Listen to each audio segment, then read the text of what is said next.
क्योंकि देखिए यहाँ पे लेबर की, कंस्ट्रक्शन की और टूरिज्म की डिमांड हुई, तो भी एक्सप्लोर करना शुरू कर सेक्टर में जॉब्स आना शुरू हो गई ना। पाकिस्तान के अंदर हैं और आप काम किसी और कंट्री मतलब के बहरीन में काम कर रहे हैं, वहाँ पे आपको 1 साल का अरसा काम करते हुए इस वीडियो में मैं आपको बताऊंगा कि क्रोएशिया के अंदर बहुत ज़्यादा हाई डिमांड जॉब्स किस वजह से है, आपने किस उनकी ऑफिशियल वेबसाइट पे जाके अप्लाई करना है, आपको वीज़ा इंतहाई कम पैसों में कैसे मिलेगा, ना आपको इंग्लिश की ज़रूरत है, ना आइट्स की ज़रूरत है, ना एक्सपीरियंस की ज़रूरत है, किसी चीज़ की ज़रूरत नहीं, सिर्फ आपको ज़रूरत है तो ये वीडियो मुकम्मल आखिर तक देखने की। और ये आपके फ़ायदे के लिए ही मैंने बनाई है, मुझे इससे कोई फ़ायदा नहीं है।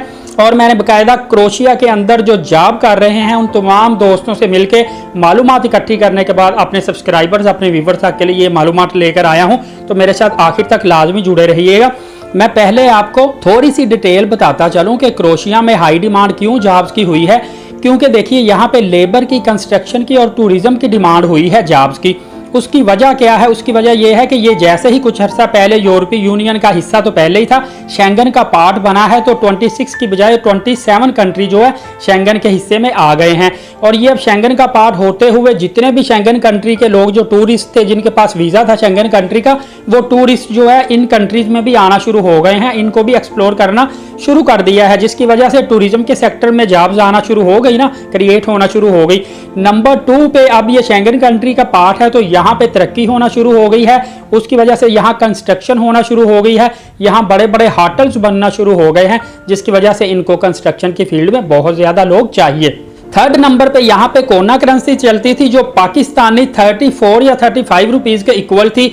और जैसे ही यहाँ पे ये शेंगन कंट्री का पार्ट बना है तो यहाँ पे यूरो चलना शुरू हो गया है। अब यूरो 300 रुपीज़ के इक्वल है, तो ये कंट्री ऑटोमेटिक डेवलप हो गया, ग्रो हो गया, इसकी जो करेंसी है वो बूस्ट कर गई। अभी याद रखिएगा कि जो कोना करेंसी है ना इनकी, ये 31 दिसंबर 2023 तक चलती रहेगी यूरो के साथ साथ, उसके बाद ये बंद हो जाएगी और 2024 के स्टार्ट से ओनली यूरो चलेगा यहाँ पे। नेक्स्ट चीज़ एक और आपको बताऊं कि जो यंग यूथ है ना जो क्रोएशिया की, वो लोग लेबर के काम को, टूरिज्म के काम को या फिर स्पेशली कंस्ट्रक्शन के काम को करना बिल्कुल पसंद नहीं करते। उसकी वजह ये है कि ये हार्ड वर्क है और वो लोग लेजी हैं। वो पहले यूरोपीय यूनियन का हिस्सा था तो वो दूसरे कंट्रीज में जाके काम करते थे, अभी शेंगन का पार्ट हो गया तो ये बड़े बड़े country France, Belgium, Germany, Spain, Denmark, Sweden, इन जैसे कंट्रीज में जाके वहाँ पे हाई सैलरी हासिल करते हैं और वहाँ पे काम करते हैं। सेम वैसे ही जैसे अल्बानिया जो है मुस्लिम कंट्री है यूरोप का, लेकिन अल्बानिया की 70% आबादी जो है दूसरे कंट्रीज में जाके काम करती है, क्योंकि वहाँ की करेंसी हाई होती है, इनके कंट्री की करेंसी लो है। सेम यही लॉजिक है। अब इनकी जो यूथ है, जो जवान लोग हैं ना, वो वैसे ही कुछ तो लेजी हो गए हैं, कुछ जो है वो हार्ड काम करना पसंद नहीं करते। इसी वजह से वो ज़्यादातर एग्जीक्यूटिव लेवल पे, मैनेजिंग लेवल पे, सुपरविजन लेवल पे काम करते हैं। इसीलिए फिर क्रोएशियन जो ऑफिशियल्स हैं इनको पाकिस्तान से, इंडिया से, बांग्लादेश से, नेपाल से और जो ओवरसीज़ यूनाइटेड अरब अमारात में हैं, सऊदी अरबिया में हैं, इसके अलावा फिलिपाइन हो गया, सोमालिया हो गया, अफगानिस्तान, यहाँ से लोगों को बुलाना पड़ता है। उसका उनको डबल फ़ायदा है, एक तो ये लेबर जो है वहाँ पे काम हार्ड वर्कर है, काम अच्छा करती है, दूसरा इनको सैलरी कम देना पड़ती है। दूसरा जो है, एक तो ये हार्ड वर्क होते हैं एशियंस, दूसरा इनको सैलरी कम देना पड़ती है और ये खुशी से कम सैलरी में जॉब कर सकते हैं। मज़ीद टाइम ज़ाया किए बगैर मैं आपको बताता चलूँ कि आपने क्रोएशिया की ऑफिशियल वेबसाइट पे जाना है www.hzz.hr। इस वेबसाइट पे आपने जाके ऑनलाइन अप्लाई कर देना है। अप्लाई करेंगे तो वर्क परमिट के लिए जो एम्प्लॉयर है वो आपको ऑफर लेटर भेजेगा और उसके साथ आपको एम्प्लॉयमेंट कॉन्ट्रैक्ट भेजेगा। अगर मोस्टली जॉब्स के ऊपर वो आपको ड्राइविंग लाइसेंस रिक्वायर करता है तो ड्राइविंग लाइसेंस आपने मिनिस्ट्री ऑफ फॉरेन अफेयर से अटेस्टेड लाजमी करवाना है, उसको लीगलाइज करवाना पड़ता है ताकि कंफर्म हो जाए कि ये बिल्कुल ओरिजिनल डॉक्यूमेंट होता है। इसके साथ साथ आपको पुलिस कैरेक्टर सर्टिफिकेट भी प्रोवाइड करना पड़ता है। अलबत्ता एक और क्वेश्चन बहुत ज़्यादा पूछा जाने वाला है कि अगर आप फॉर एग्जांपल पाकिस्तान के अंदर हैं और आप काम किसी और कंट्री मतलब कि बहरीन या कुवैत में या किसी भी कंट्री में काम कर रहे हैं, वहाँ पे आपको 1 साल का अरसा काम करते हुए हो चुका है, तो फिर आपको उस कंट्री का भी PCC police character certificate provide करना पड़ेगा और अपने कंट्री का भी 2 पुलिस कैरेक्टर सर्टिफिकेट आपको प्रोवाइड करने पड़ेंगे।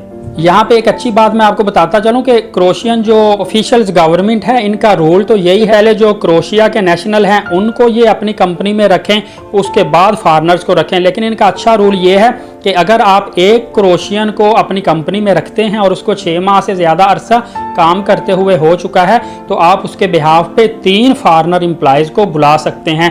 मतलब कि अगर आपकी कंपनी में 50 क्रोशियन लोग काम कर रहे हैं 6 माह के अरसे से, तो आप 150 फॉरेनर्स को अपनी कंपनी में हायर कर सकते हैं।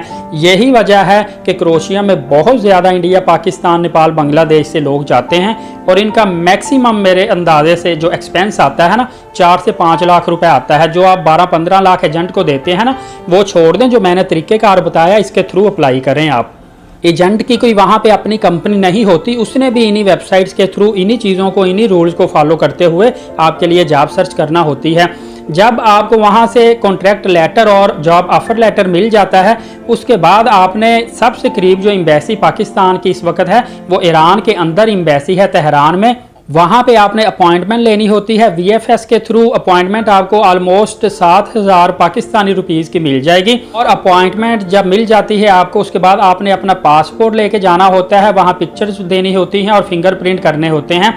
उसके बाद आपको वीज़ा मिल जाता है और आप क्रोशिया के लिए फ्लाई कर सकते हैं। बाकी अगर किसी किस्म का कोई क्वेश्चन आपके जहन में रह गया हो तो कमेंट्स कर दें, मैं इंशाल्लाह उसका रिप्लाई लाजमी करूँगा। फ्यूचर में आने वाली वीडियो देखने के लिए मेरे चैनल को लाजमी सब्सक्राइब कर लें, वीडियो को लाइक और शेयर करें और इजाज़त दीजिए। बहुत शुक्रिया, अल्लाह हाफ़िज़।